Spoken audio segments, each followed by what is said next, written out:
Hello everyone, this is Devangan Ghosh this side, and today I'll be explaining the Levenshtein's algorithm, distance algorithm, as a part of my information retrieval project. Now, have you ever wondered while typing in your smartphone in WhatsApp or any other app, while typing you write the word wrong, but it automatically autocorrects, it gives you a spell checker, or it will directly correct your word? How does that happen? This is the exact algorithm which helps this to happen, the Levenshtein Distance Algorithm, which is the main algorithm behind string similarity.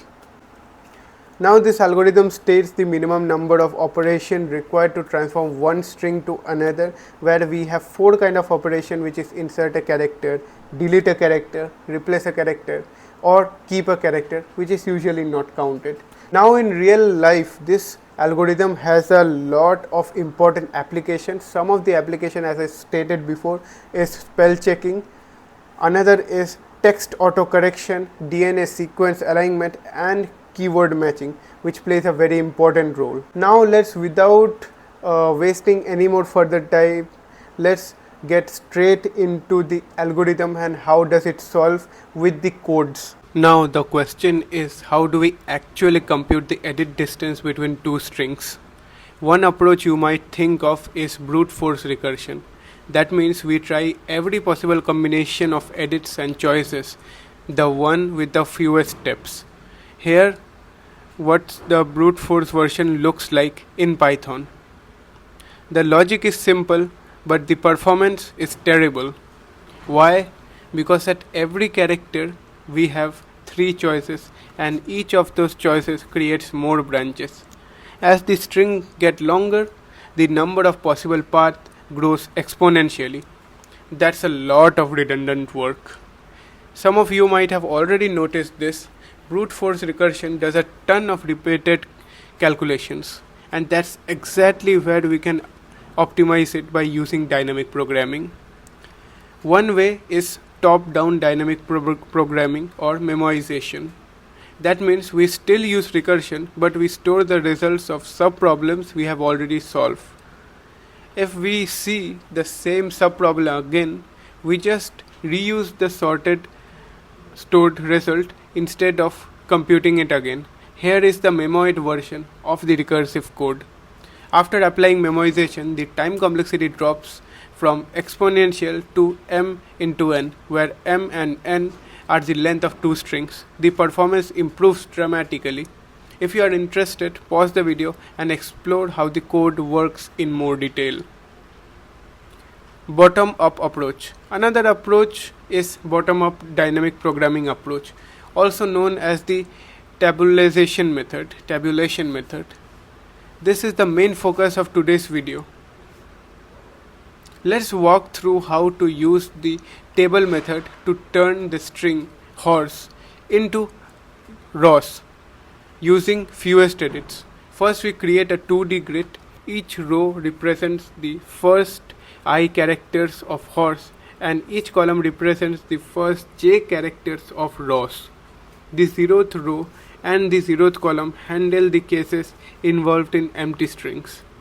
The 0th row shows how many insertions we need to build up to R, RO and ROS from an empty string. So we fill that row with 0, 1, 2, 3.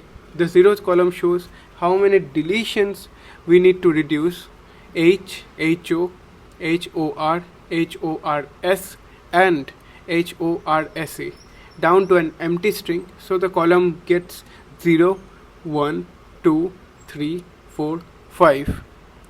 What about the rest of the table? Each cell at row I and column j represent the minimum number of operations needed to turn the first I characters of string A into first j characters of string B. If the current characters are same, we simply copy the values from the top left diagonal cell. That's dp at I1, j1, because no operation is needed. If the characters are different, we use three choices. Insert, we look at the left cell dp at I, j1 and add 1. Delete, we check the cell above dp at I1 j and add 1. Replace, we look at the top left diagonal dp at I1 j1 and add 1.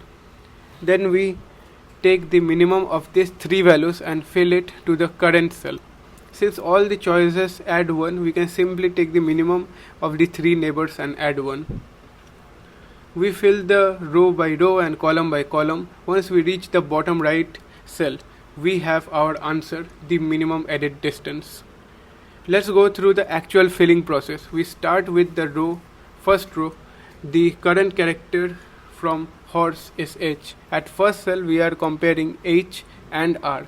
They are different, so we look at the three neighboring cells, left, top and top left. The smallest value is 0, so we take that and add 1. The cell now becomes 1. Next, H and O. Again they are different. We look at the neighboring cells. The smallest is 1 plus 1 gives us 2, so we fill in 2. Last cell of this row, H and S, still different. The minimum among the neighbors is 2, so this one becomes 3. Next row, character from horse is O. First cell comparing O and R, different again. Minimum of neighbors is 1 plus 1 makes 2. Next, O and O, a match, so we just copy the diagonal value, which is 1. We continue this process row by row and eventually we reach the bottom right cell. We find the value is 3. That's our answer. It takes 3 operations to turn horse to Ross. Now how do we track back the actual operation that make up this minimum distance? We start from bottom right corner of the table and move backwards. At each step we figure out which operation got us to the current cell. If the characters match, no operation is needed. We note that the character is kept and moved diagonally to the top left. If they don't match, we check the neighbor plus 1 gives us the correct value. If it's diagonal, that's a replacement. If it's the left, that's an insertion. If it's the top, that's a deletion. We record the operation and then move in that direction. For example, the last character is E versus S. They don't match. The current cell becomes from the one above plus 1. This means a deletion, so we record delete E and move up. Next, both characters are S, that's a match. We keep S and move diagonally up to left and so on. We keep backtracking until we reach the top left corner. Here is a full Python implementation of the tabulation method. It has 3 parts. First, the dp table computation to find the minimum edit distance.